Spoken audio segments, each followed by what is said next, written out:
So, have you ever been in the workplace where you have two leaders or two bosses or managers with similar leadership styles? And one is revered. People love them. They come in, people light up in the room, even if that person is disciplining folks in the workplace. Everyone's still good. Or you have the other side where you have that leader that there's a list of complaints this long and they come into a room and morale drops. But they have similar leadership styles. Why is that? And so this made me think, because I've seen it happen before. And one of the times that I've seen it happen is when I was the Inspector General at Beale Air Force Base. At that time, during my tenure in that position, the wing commander removed a commander of a squadron for allegations of toxic leadership. So there was an investigation going on. And during the time of the investigation, when you get pulled from something like that, look, it can take an emotional toll on you and your family and everything. And people around you kind of shy away from you because you're kind of a little bit radioactive.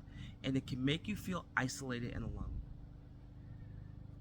And I started to see that with this individual, so I reached out to them and I started talking to them because at the end of the day, they're an airman and we take care of our people, we take care of our folks. So at that time, as we were talking, my friend said, Merrill, as we talk, there's a lot of things you did when you commanded that squadron that I did, and I'm getting in trouble. Why is that?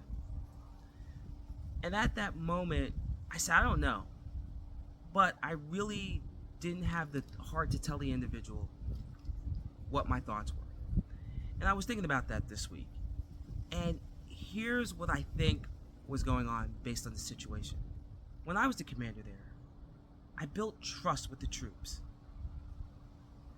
I deposited a lot of trust and caring into the squadron. I made people feel valued. I made people feel appreciated. I was interested in their lives. And over time, I was able to build trust with them. So if I had to discipline someone,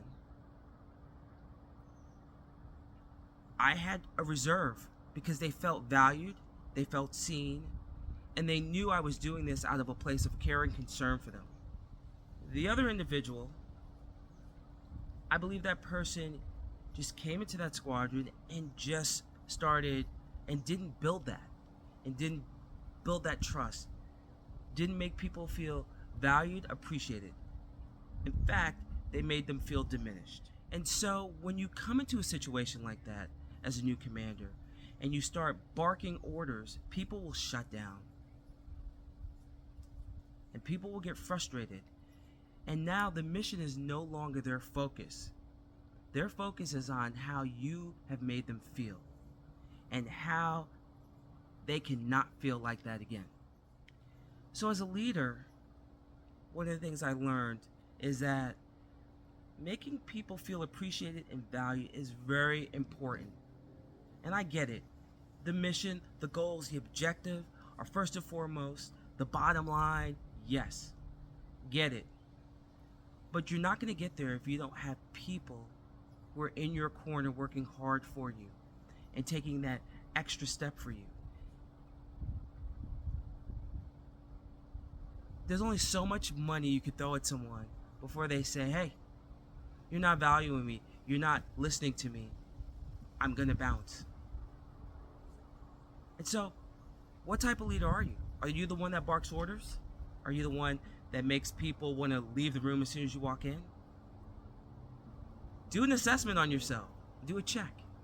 And if that's the case, you know there's stuff out there. I'm not even gonna say it, but this is gonna pop up right here. It just takes a little bit of effort on your part, and it'll make people work so much harder. Anyway, that's what I learned. If you want to hear more, check me out, DragonLay788. Check me out on LinkedIn, Merrill Tengestal. Subscribe to my YouTube channel. Let's treat people well. People who work for us, You got to treat them nice. They need to feel valued, especially in this day and age. People will jump ship. It's not always about the money. Have a great day.